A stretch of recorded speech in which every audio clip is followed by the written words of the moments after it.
Hello and welcome to Nations of Charlemagne, episode 23, The French Revolution, the second part of this series on the French Revolution. Today we are going to be discussing the French Reign of Terror, which I've titled Virtue and Terror, of course, taking my cue from Maximilien Robespierre.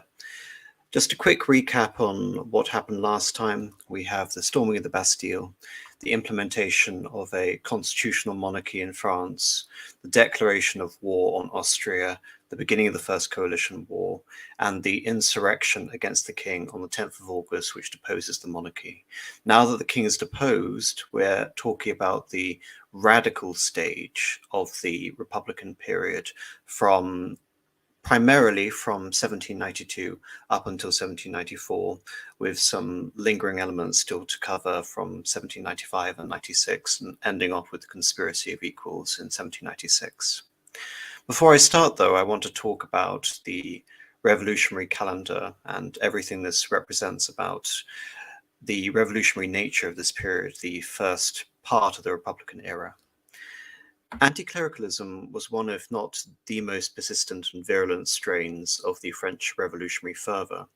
With the fall of the monarchy, the last bastion of a collapsing Catholic order in France completely dissipated, permitting the revolutionaries to give full rein to their Rousseauian-esque state of nature experiment. With the proclamation of the French First Republic on the 21st of September 1792 was to be made year one of the French Republic. By October of 1793, the National Convention had adopted a new Republican calendar that retroactively made the 22nd of September 1792 the first of Vendémiaire, or the official start of the Republican era. Sylvain Maréchal was the first to promote the idea of a new calendar, alluding to the naturalist and neoclassical inclinations of the revolutionaries, with allusions to Rome and the year commencing from the spring equinox.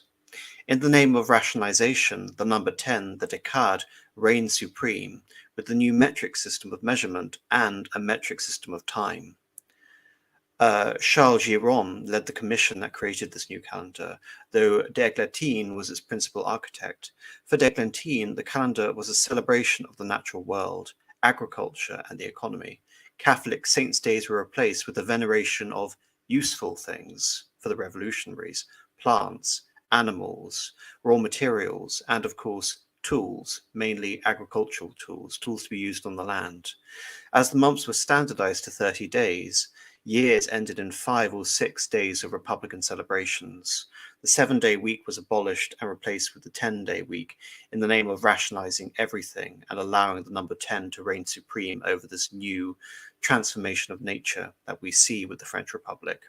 The creation of a new calendar was emblematic of the zeal and the ambition of the revolutionaries to completely refashion traditional France and subject her to a new cult of reason on a scale which only the Soviet Union rivaled in the modern era. Following the storming of the Tuileries Palace, the Legislative Assembly assumed the king's authority under a provisional executive. The royal family was imprisoned.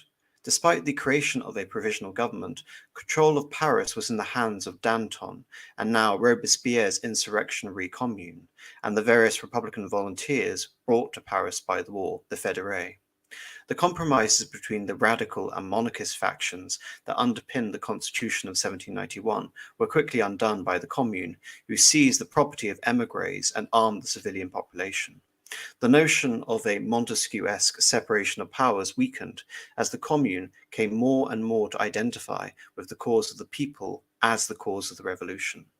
Surveillance committees were established throughout Paris to deal with any suspected monarchist sympathizers, now all of them considered traitors.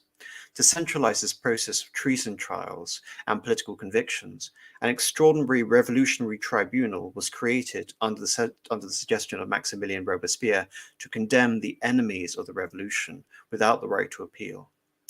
To exploit the presence of the volunteers before they were sent off to the front, the Fédérés, they carried out, the revolutionaries, a series of executions in the weeks following the storming of the Tuileries, so throughout all of August. The measures that Louis XVI had resisted against non-juror priests, those who would refuse to take the oath, subjecting themselves to the authority of the French nation and the new constitution, the civil constitution of the clergy, the measures that had been taken in the last days to try and banish them were implemented, and a number of them were banished from France. And in fact, a lot of them will be carted off in late October, September around Paris, while Jean-Paul Marat called for the Parisian mob to execute priests and any known royal accomplices during the insurrection. On the 2nd of September, the Prussians took the main fortress of Verdun on the Eastern Front, giving the coalition forces, Austria, Prussia, Great Britain, and most of the nations of Europe at this time, a clear route to attack Paris. A general panic reigned in the capital, and it was suggested that the Commune government flee the capital, though Robespierre was adamant that the revolutionaries should stand and die if need be. The prisons were full, and the Girondins, using the constitutional powers invested in what remained of the Legislative Assembly, wrestled with the Jacobins over control over Paris. The Jacobins controlled the insurrectionary Commune, and the Girondins controlled the Legislative Assembly. Acting on the assumption that as soon as the army or the Federés left Paris to confront the Prussians in the field, the prisoners would lead their own counter-revolutionary insurrection, Marat called for a general massacre of anyone deemed suspect, utilizing the various surveillance committees throughout Paris. The massacres would be committed by violent criminals and hired killers, typically non-Frenchmen from Italy, Genoa, Sicily.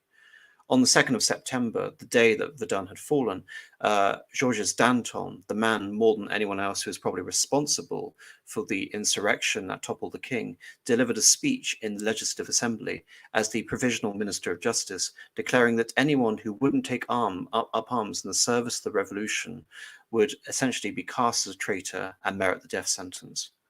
The Jacobins tried to exploit the commotion of the mob to target their political opponents, Brissot and his Girondin supporters.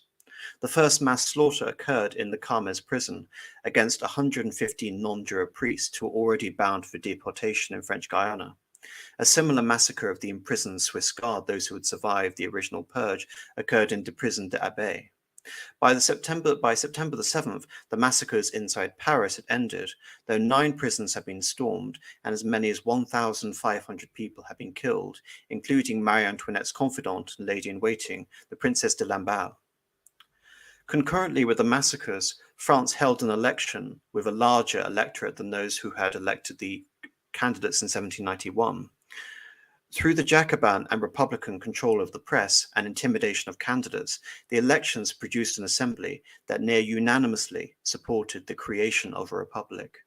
The Legislative Assembly was transformed into the provisional government, the National Convention, with the election, while the election had confirmed the division of the Republican factions into moderate constitutional Girondins, who were opposed to September massacres, and the radical Jacobins, represented in the convention as the Mountain or the Montagnard faction, who had supported and helped instigate the massacres.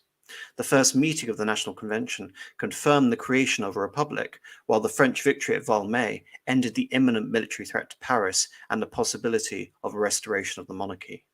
Nevertheless, as the revolution had begun with violence, the republic was founded amidst a wave of paranoia, violence, intimidation that would only escalate a process of radicalization under the pretext of a continuing national emergency. A national emergency that the nation is at war, facing war on all fronts against external and internal enemies. Louis Antoine de Saint-Just was only 25 when he was elected to the National Convention as its youngest member. As the author of The Spirit of the Revolution, L'Esprit de la Révolution, his political journey had followed the trajectory of the revolution itself, from a supporter of the constitutional monarchy in 1791 to a radical Jacobin after the storming of the Tuileries Palace. From a veritable unknown, his political tracks had very little readership. He thundered onto the political stage with a speech prior to the trial of Louis XVI. He, Louis, has oppressed a free nation. He declared himself its enemy. He abused the laws. He must die to assure the repose of his people, for no one can reign innocently. From the outset, he established himself as an ally of Robespierre, who echoed similar sentiments in the survival of the Republic, in that the survival of the Republic necessitated the death of the former king. When Louis was brought before the convention in December as a mere subject or citizen, Louis Capet, the speaker declared that the nation accuses you of a multitude of crimes to establish tyranny over and destroy freedom in the nation. The guilt of Louis was effectively predetermined. Nevertheless, he defended himself earnestly in the spirit of the Enlightenment, indeed in the manner of a citizen king, defending his prerogatives as outlined by the Constitution of 1791, and in that spirit denounced the legality of the convention to judge him. Desèze led the king's defense and declared, he brought to the throne no wicked weakness, no corrupting passions. He was economical, just, severe. He showed himself always the constant friend of the people. The people wanted the abolition of servitude. He began by abolishing it on his own lands. The people asked for reforms in criminal law. He carried out these reforms, of course, alluding to the fact that even before the revolution, we see the streamlining of various medieval forms of punishment and the elimination of things deemed cruel and unusual punishment. The people wanted liberty. He gave it to them. The people themselves came before him in his sacrifices. Nevertheless, it is in the name of these very people that one today demands, citizen, I cannot finish. Think how it will judge your judgment, and that the judgment of him will be judged by the centuries. And it's interesting here that the king and his legal team fully embraced the idea of the Enlightenment and the idea of the king as an enlightened despot ruling concurrently or in the spirit of the Enlightenment, as opposed to, say, for example, taking the Mary Queen of Scots route and declaring that I am the sovereign of France and no authority can touch me. Instead, he is trying to tackle this in the spirit of the moderates of the revolution. Of all the charges levied against him, the charge of the intentional spilling of the blood of his countrymen, his subjects, now citizens, affected the king the most. The manner in which the convention voted to punish the king fell into political camps, with the Mountain delegates voting for the king's death and the Girondins voting for his imprisonment and eventual banishment. Among the most notorious of the Mountain to vote for the king's death was the king's cousin, the Duc d'Orléans, now dubbed Philippe Égalité. A vote to postpone the sentence failed, and the king was guillotined on the Place de la Concorde, renamed the Place de la Révolution a month later. As he approached the scaffold, he attempted to utter some last words to the crowd. I die innocent of everything of which I am accused. I pardon those who have occasioned my death, and I pray that my blood may cement the good fortune of France. As he was saying this, the drum rolls drowned out his words so they could barely be audible, and he was thrust into the stockade. Ultimately, he was decapitated. The royal family, including who was now the pretender, young Louis XVII, remained imprisoned in the temple, while Marie Antoinette would soon follow her husband to the guillotine, charged, among other things, with treason, collaborating with foreign powers, and even incest with her son. Of course, these were all trumped up and exaggerated, and in response to that, Marie Antoinette appealed and said to all the women observing her trial, "Judge me as a mother." And of course, the Revolutionary Tribunal had already determined her guilt, and so it was to no avail. Nevertheless, I believe that Marie Antoinette's last stand really does contradict all the elements of her as a frivolous, vainglorious creature, and actually demonstrate that she was, as was proven with her demonstration at the balcony during the Women's March in Versailles, a woman of incredible courage. Amidst France's war with most of Europe, and I'll give a little image here. This is not the best map in the world. Nevertheless, it's one I could find which accurately shows the borders somewhat of the time. As you can see, France has effectively found itself, either by declaration or by the activation of alliances, at war with Great Britain, Prussia, the Netherlands, Austria, Russia, Spain, and all of their various connected alliances, so the lesser kingdoms of Italy, Portugal, and of course some various principalities in the Holy Roman Empire. Amidst France's war with most of the rest of Europe, as early as 1789, the idea had been floated of the need to replace the king's army with a people's army. De Conche declared to the National Convention after the proclamation of the Republic that for France to be free and ridden of factionalism, every citizen should be a soldier, and every soldier a citizen. Though the convention resisted the call to conscription at first, especially after the Battle of Valmy had ended the imminent threat of the revolution being toppled, though in many ways Danton's call to arms and the prelude to the September massacre had set the precedent of service to the revolution or death. Indeed, such was the confidence of the Girondin faction after the Battle of Valmy that the convention signalled its intention that France is not merely to be preserved, but to conquer, to liberate the citizens of the world in the cause of liberty. And of course, you see the pattern in the early stages of the revolution of exporting the revolution and forming various sister republics in the conquered territories. Nevertheless, with the defection of so many nobles who had made up the professional officer corps of the army and the ragtag and unreliable nature of the fédérés, the convention established levy quotas in the departments throughout France. By the middle of 1793, the French army stood at some 650,000 men. Nevertheless, with the entry of Spain into the war, France's military situation began to deteriorate yet again. In March, the French had entered into Germany and occupied parts of the West Bank, establishing, alongside the Jacobin club in Mainz, the creation of a French-aligned sister republic in Mainz, only for the territory to be swiftly conquered and the army of the French under Alexander de Beauharnais, who was also the first husband of Josephine Bonaparte and the father of Eugene, who would later be the viceroy of Italy and one of Napoleon's most courageous and effective relatives. He was responsible for the defeat of the French army in Mayence, and he was swiftly afterwards executed. 1 month after the fall of Mayence, the Minister of War, pictured here on the left, Lazare Carnot, also known by the revolutionaries as the organizer of victory, decreed the creation of a Levée en masse, calling all men between the ages of 18 and 25 to service, more than doubling the size of the army in a year, while older men and women were called on to defend liberty through the production of armaments, bandages, the provision of food, etc. With the deployment of around 800,000 men by 1794, the French easily outnumbered the armies of many belligerent nations of the First Coalition. And despite the untrained nature of this popular, rather than professional army, the tide began to turn in the French favor by the time of the coup of Thermidor with the Battle of Fleurus. Carnot's particular strategy evolved from this Vauban-esque defensive strategy with the construction of various fortresses, as exemplified, demonstrated with the Carnot Wall, into an aggressive offensive strategy that relied on speed, the superior logistics of the French army, and the maneuverability of several armies all at once acting in unison to prevail against smaller armies and meet and always tactically outnumber the army or against. And of course, using tactics such as this, the French armies were able to crush the coalition at the Battle of Wattignies, though French commanders such as Jourdan often had to deal with the threat of censure, execution, and the heavy hand of the Committee of Public Safety, of which Lazare Carnot was the prominent member, consistent member.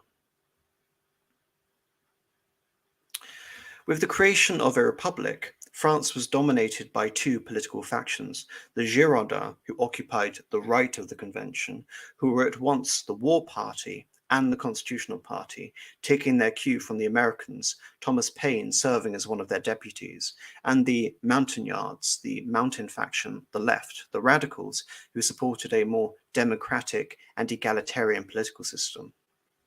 After initially opposing the war, the Montagnards were now the fiercest exponents of retribution towards France's supposedly internal enemies.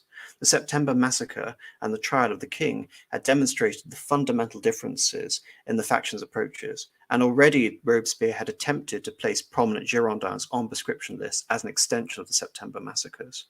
The Montagnards benefited from the support of the sans-culottes, the revolutionary committees, and various supporters in the National Guard, and thereby had a virtual monopoly of violence in the capital, augmented when the Jacobins captured the mayoralty of Paris from a disinfected and jaded Girondin. Now the constitutional settlement around the king had collapsed. The Republicans had the convention, but needed a new constitution, and the Girondins took a leading role in the original framing of it. Despite the early commanding presence of the Girondins, their number continuously differed and vacillated on cracking down on the autonomous revolutionary organizations that were dominated by their political opponents, the Montagnards. Girondin timidity was in stark contrast to the pure bloodlust of Jean-Paul Marat, who demanded more and more heads of traitors from his revolutionary pulpit. In a major tactical blunder, Brissot consented to the formalization of the role of the Revolutionary Tribunal in order to place Marat before it, only for him to be acquitted and indeed emboldened. His prestige and his revolutionary fervor increased. Likewise, the Girondin Convention failed to crack down on Jacques Hebert and his radical faction, who had been inciting violence against the Girondins, arresting him only to release him amid a public backlash.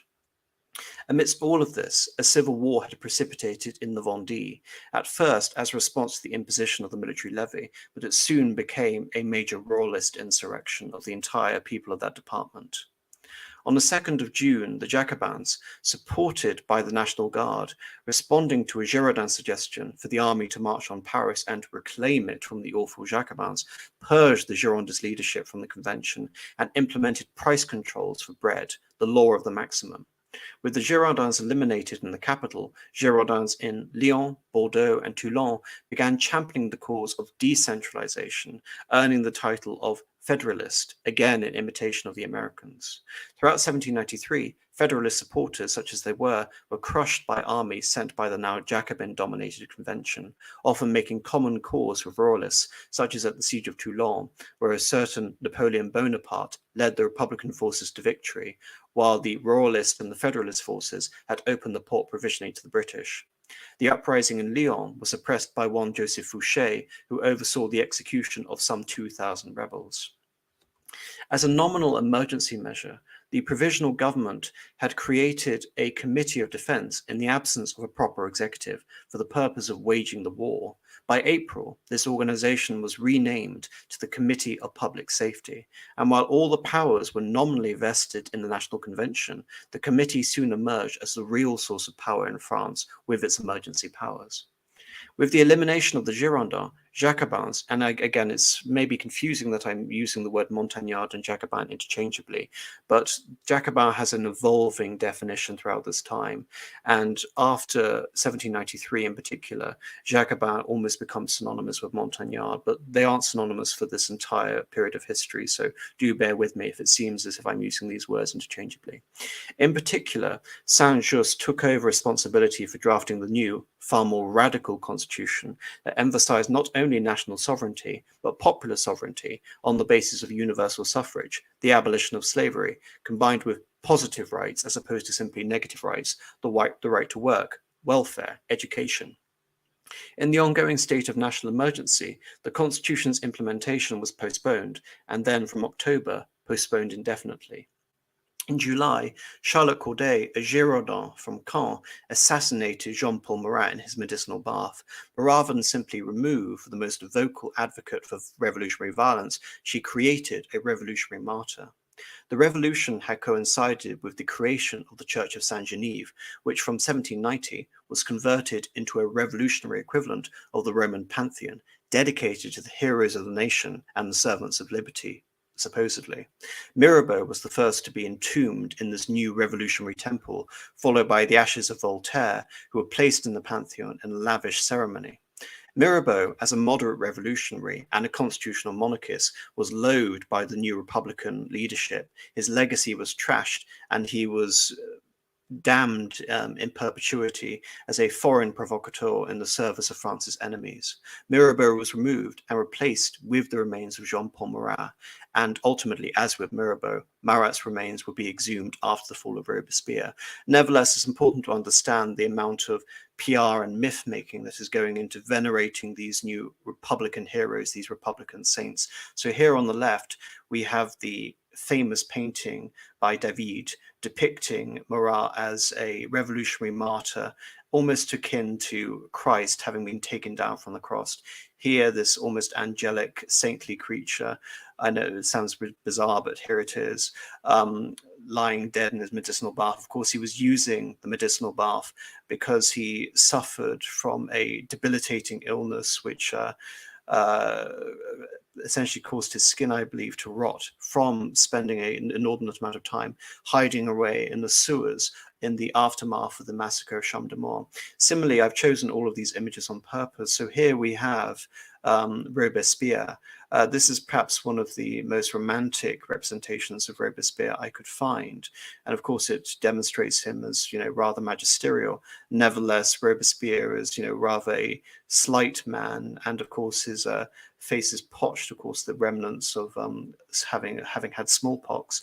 And of course, then we have the image on the right, that of Saint-Just, perhaps the most preposterous of all, in that this image really emphasizes his childish innocence, when of course he is known as essentially the revolutionary's angel of death.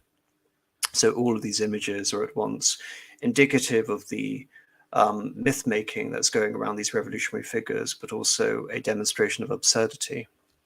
Faced with external war abroad, civil war among the revolutionaries, and a royalist uprising in the Vendée, Robespierre ascended the Committee of Public Safety and declared from September that terror is the order of the day, realizing his own mantra in his political struggle against the Girondins some months before, and this on political morality: virtue and terror, virtue without which terror is fatal, terror without which virtue is impotent, terror is nothing but prompt, severe, inflexible justice. It is therefore an emanation of virtue.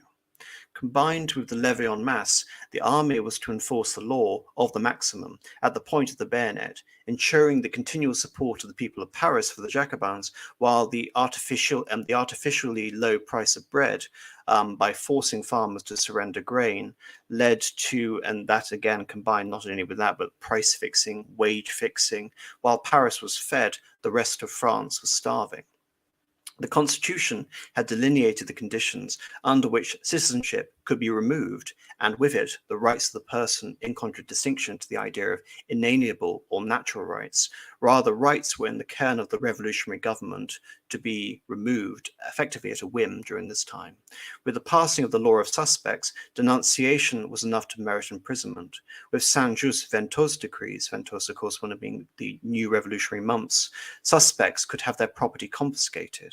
As France was now in the thrall of a revolutionary church militant and nation under arms, the populace of France was treated under military conditions by their active service to the cause of the revolution. Indeed, judged by the extent of their pseudo-religious fervor. The precedent had already been set in 1791 with the Constitution, with distinction between active and passive citizens. Now we are taking the idea of active citizen to the absolute limit and putting it in the state of emergency under military conditions. Nothing was more emblematic of this mandated reign of terror than the continuous flow of victims to the guillotine, Madame de Guillotine. From 1793 to 4, nearly 3,000 Parisians alone were guillotined, compared to around 17,000 throughout the totality of France, while at least another 20,000 were killed by other means.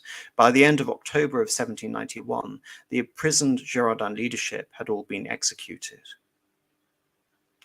While Robespierre, Saint-Just, Bertrand Barré, and Georges Couthon dominated France during the Terror, the man most responsible for the direct overthrow of the monarchy, Georges Danton, had gone into self-imposed exile after the trial of Marie Antoinette. He reluctantly returned to politics in November to denounce the scale of the executions and attacking the most radical faction of the Jacobins, led by Hebert. Even Robespierre didn't have the power at this time, nor Danton's popular flair, to cajole the population of Paris to effectively oppose him. By December, Danton had his own faction opposing the Committee of Public Safety, the moderates, derisively known as the Indulgents. The claim of indulgence was levelled against the vices of Danton himself by Saint-Just as antithetical to the notion of republican virtue which Robespierre and his allies were attempting to inculcate. The committee, rather than acting directly against Danton, positioned itself between the moderates and the more radical Hébertists, distancing itself from both factions. Danton supporters were calling for the end of the terror and the emergency powers that came with it, which Robespierre interpreted as a ploy to seize the reins of the government after the state of the emergency. The Hébertists were less subtle in their desire to go further than the committee in terms of their zealousness and the terror. A Hébertist, Jean-Baptiste Carrière, had been sent to the city of Nantes at the mouth of the River Loire as part of the ongoing war in the Vendée, as the Republic's representative on mission to suppress the rebellion there. There he formed the Legion of Marat and promised to eliminate every counter-revolutionary, most notoriously during the Noyade, or the drowning at Nantes, where he ordered the death of 94 priests. Carrière was part of the army that decisively defeated the Vendéans at the Battle of Savigny. After the news of the atrocity reached Paris, Carrière was recalled from Nantes to save some face from the Committee of Public Safety, while they didn't formally punish him for any of his excesses during the war.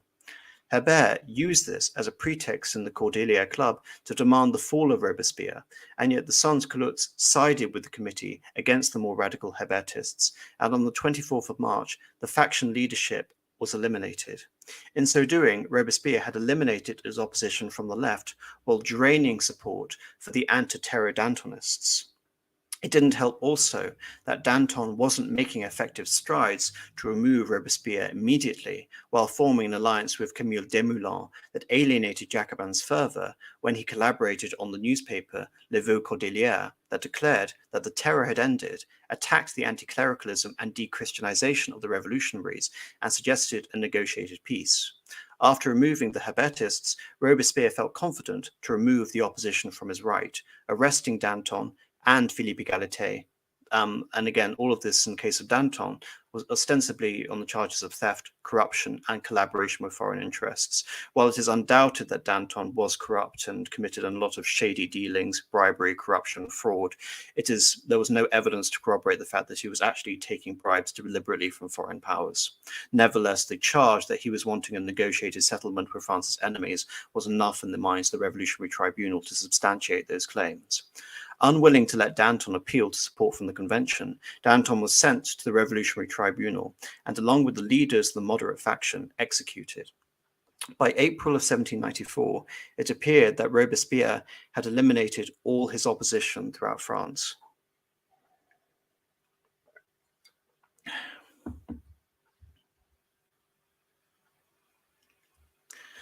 By 1794, the revolution's persistent strain of anti-clericalism and anti-Catholicism had morphed into a full-fledged de-Christianization effort. Building upon the seizure of the church land, the subordination of the church, and the declaration of religious freedom from the beginning of the Republic, political violence was directed at those remaining non-jurors who hadn't fled already. Coupled with the violence against non-jurors and indeed some jurors, religious icons, symbols, and churches were vandalized across France, while monasteries were either demolished or secularized and often used as the various meeting clubs in Paris for these radical revolutionary sects. And religious orders, in addition, the Jesuits, etc., were abolished. Sainte-Chapelle offered the revolutionaries as Sainte-Chapelle, the famous church of Saint Louis, offended the revolutionaries as both a Catholic holy site and reliquary, and an unmistakable bastion of the monarchy since Saint Louis. Its royal emblems and sculptures were smashed, its spire torn down, its stained glass smashed, and the Grand Chasset, or the Grand Reliquary, was melted down. The fate of Sainte-Chapelle was by no means an isolated incident. In August 1793, the Convention ordered the violation of the sepulchres and the destruction of the Capetian royal tombs at the Basilica of Saint-Denis, including that of the Dauphin, Louis Joseph, who had died just 5 years before at the age of 7. Piecemeal, such as with the Pantheon, churches across France were rededicated to the Revolution, the nation, or to reason. By October 1793, at the height of the war in the Vendée, churches were closed and non-jurors, those accused of harboring them, were executed. Nevertheless, not all revolutionaries were anti-Christian, in the sense that they were strictly materialists or atheists. Voltaire, despite his anti-clerical polemicism, was a deist, and so came the question of what form of religious heterodoxy to replace Christianity with. The Enlightenment had preached the triumph of reason and progress, combined with Rousseau's affection for nature and primordialism. Despite the romantic association with neoclassicism, pagan motifs were more symbolic effigies than genuinely religious. The first such movement to gain momentum during the Revolution was the atheistic cult of reason, as championed by the Hébertists and Joseph Fouché. Momoro attempted to synthesize this collection of ideas into a doctrine as a humanist religion dedicated to truth and the ideal of reason. As such, it was to be a democratic civic belief system, a religion of man. In November of 1793, Momoro and Hébert devised a festival of reason in the Notre Dame de Paris, though churches across France were transformed into temples of reason in imitation of this main festival taking part in Paris. Instead of an altar to Christ, there was an altar to liberty, and to enter a temple of reason was supposedly to embark on the idea of philosophy. While pagan and Roman imagery abounded, Momoro was insistent that such allusions or personifications to, say, for example, the goddess of liberty, were just that, illusions. There was no attempt to create some form of revolutionary equivalent of the transubstantiation. The excesses of the cult, whose festival was often described as depraved, was opposed by Robespierre's idea of virtue and Danton's Christian sympathies. Without official support, the cult was purged by Robespierre after the fall of Hébert. In contrast to what Robespierre considered the farce of the cult of reason, Robespierre, at the height of his power, promulgated a religion of his own making, which was authorized by the National Convention a month following the execution of Danton. For Robespierre, reason was a false idol, merely an end to the true goal that was virtue, a political mantra that was now made a state-sanctioned religion. The cult of the Supreme Being would develop an embryonic system of deism, followed by Voltaire and his adherents, in a way that was meant to combine the civic virtues of classical Roman republicanism, namely fides, fidelity, loyalty, justitia, justice, or temperantia, temperance, with the belief in a monotheistic God tied to the immortality of the human soul. Without a republican godhead, any such political system would devolve into nihilism and debauchery. Rather than the demonstration of Robespierre's detachment from reality, as is often claimed, the creation of the cult is consistent with his attempt to abolish factionalism in the Montagnard camp, creating a republican doctrine of faith to appeal to the radicals, while including some superficial allusions to Christianity to appeal to the former Dantonists, formalizing the extant religiosity of the revolution into a bona fide religion, which could serve as an ideological basis to cement the gains of the revolution and Robespierre's own power as some form of revolutionary equivalent of Innocent III, combining secular and religious authority, indeed a Roman emperor, as both tribune of the people and Pontifex Maximus, the bridge builder. In that capacity, as the cult's high priest, the cult was inaugurated on the 8th of June 1794, or the 20th of Prairial on the Champ de Mars. David organized for Robespierre to stand atop a fantastical man-made mountain and deliver a sermon on the essential nature of virtue. The specific emphasis on a religious revolutionary choreography, the meticulous nature of the planning, was meant to set the tone for a future Republican series of celebrations to be held at the end of every Republican week or every 10 days. The Festival of the Supreme Being was meant to cement Robespierre's hold on power. Despite this, Robespierre's health had been in freefall since the fall of Danton, and at the moment where Robespierre should have been fully in command of the government, he stayed away from meetings of the Committee of Public Safety. Having personally led the processions of the festival, the conspicuous power and ambition of Robespierre was such that his allies began to question where this would lead to, and question their own fates as a consequence. Justifying those fears, seemingly, 2 days later, the convention passed an act that extended the purview for political crimes and accelerated the process of trials, though it wasn't universally accepted by the convention. if anything, trying to fan the flames of Robespierre's paranoia. In this instance, Robespierre had effectively registered the act with the convention, akin to the lit de justice, which even the most powerful of the absolutist monarchs of France couldn't achieve, without even consulting the Committee of General Security, the sister committee to the Committee of Public Safety that oversaw the terror. Robespierre's conspicuous absence increased after a failed assassination attempt, during which he deputized Saint-Just. On the 28th of June, France, under Jourdan, defeated the Austrians decisively at the Battle of Fleurus, after which France retained the initiative throughout the War of the First Coalition and occupied Belgium and the left bank of the Rhine. The victory was seized on by the remnants of the right faction of the committees and the convention to finally suspend the war government and implement the Constitution of 1793. Chief among this faction was Lazare Carnot, the organizer of victory, who denounced Saint-Just, and Robespierre, who would not end the emergency. When they wouldn't end the emergency, Carnot declared them to be dictators. With the suspicion that both Robespierre and Saint-Just were ruling France through pure fiat, Robespierre arrived at the convention to defend his record and denounce his opponents, but the vagueness of his speech, its inability to name more than 3 deputies who he accused of treason, created pandemonium to in the convention, driven by paranoia of an arbitrary purge. To further antagonize the delegates, upon delivering the same speech later to the Jacobin Club, Jacobins began removing anyone they considered to be anti-Robespierre, such as Collot. Returning to the convention the next day, the two, Saint-Just and Robespierre, were denounced by the convention and disowned by the various committees, who condemned Robespierre as a tyrant and not one of us. The convention then declared him and his allies, Couthon, Saint-Just, etc., as outlaws. Despite being taken to prison, they were shortly freed afterwards by members of the Paris Commune, the Parisian revolutionary government, and set up in the Hôtel de Ville, hoping that the army and the National Guard would come to their deliverance. Nevertheless, the Hôtel de Ville was stormed that night by forces loyal to the convention, motivated perhaps more than anything by the desire to stay alive and avoid the guillotine. Robespierre, Saint-Just, Couthon were among the 21 men to be executed that very same day by the guillotine.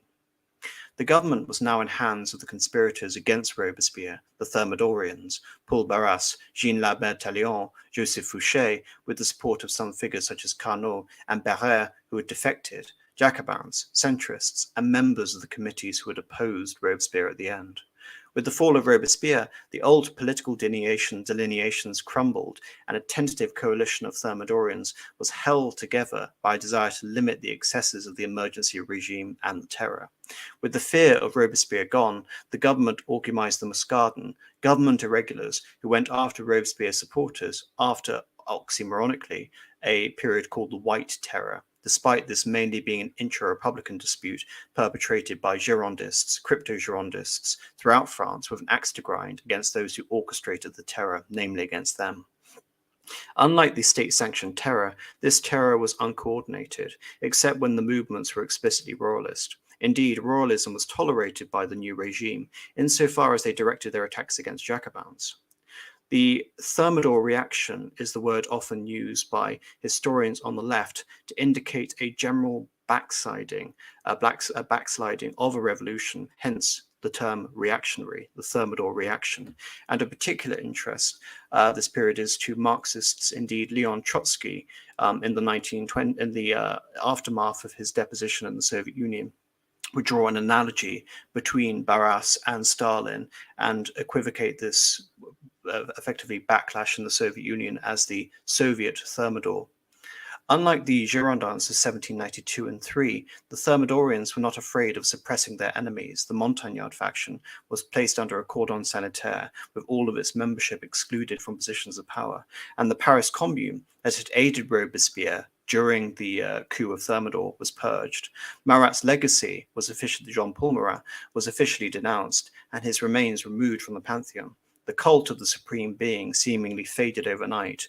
A new constitution was implemented, and the National Convention made way for the new directory, with a permanent executive and a bicameral legislature, the Council of the 500 and the Council of the Ancients, re-implementing the notions of the checks and balances, effectively doing a lot to restore elements of the 1791 Constitution, if not go that bit further and imitate more the American Constitution, not to the extent that there is a single executive in the form of the presidency, because the Directory is a 5-man executive.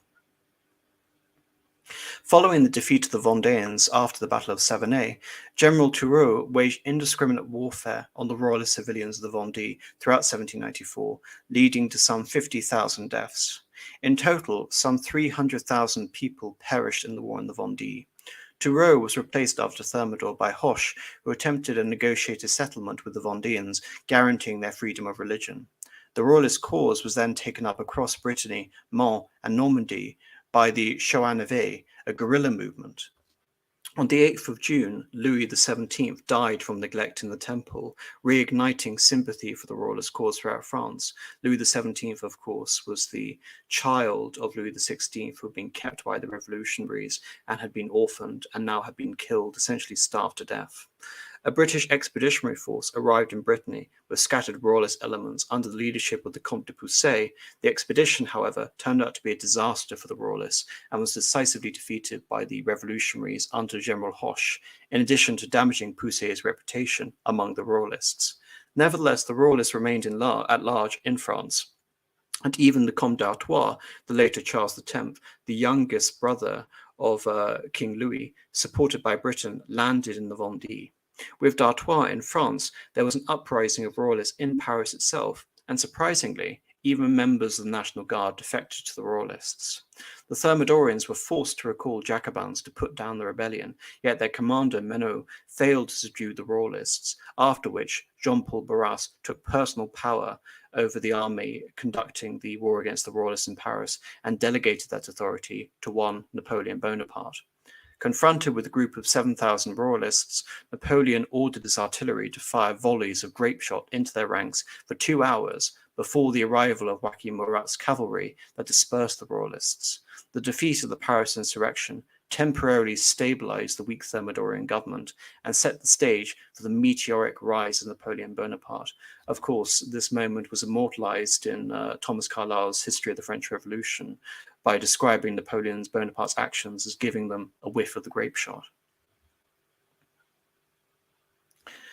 In concert with the royalist attacks on the Republic, lingering Jacobite elements attempted a coup in Paris in May of 1795, akin to Danton's original insurrection, or at least it was meant to be.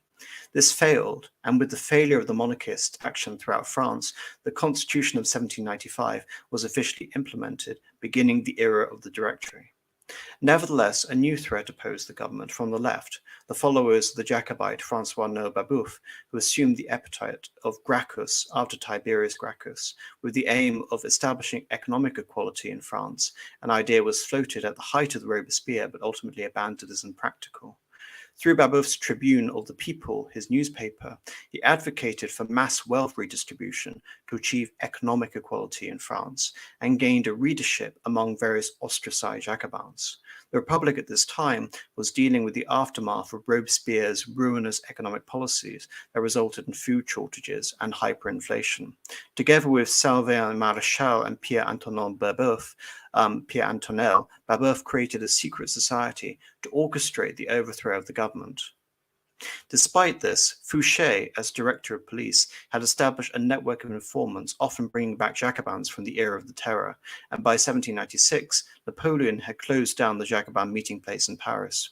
Babeuf's own organization was infiltrated by the Directory police. Babeuf had planned to orchestrate a general mutiny of the army at Grenelle and an insurrection of the lower orders of Paris. Grenelle was a military camp just on the outskirts of Paris. Aware of his plan, Babeuf was arrested along with his supporters in waves carried out across France. Despite attempts to spring Babeuf from prison various times, he, along with 30 of his co-Jacobin co-conspirators, were guillotined. The failure of what was later dubbed the conspiracy of equals ended any possibility of a government overthrow by the left. the Directory government remained a weak government with little leadership, commanding the enthusiastic support of very few.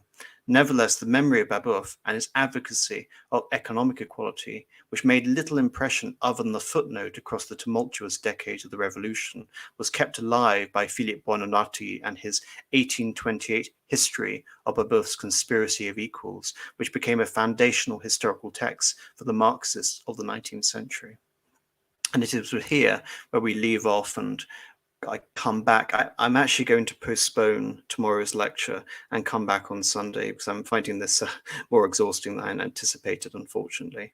So I will be back on Sunday to conclude this initial phase on the specifically French aspects of the revolution by talking about the era of Napoleon from 1796 up until 1812 in France in the lecture titled Napoleonic France.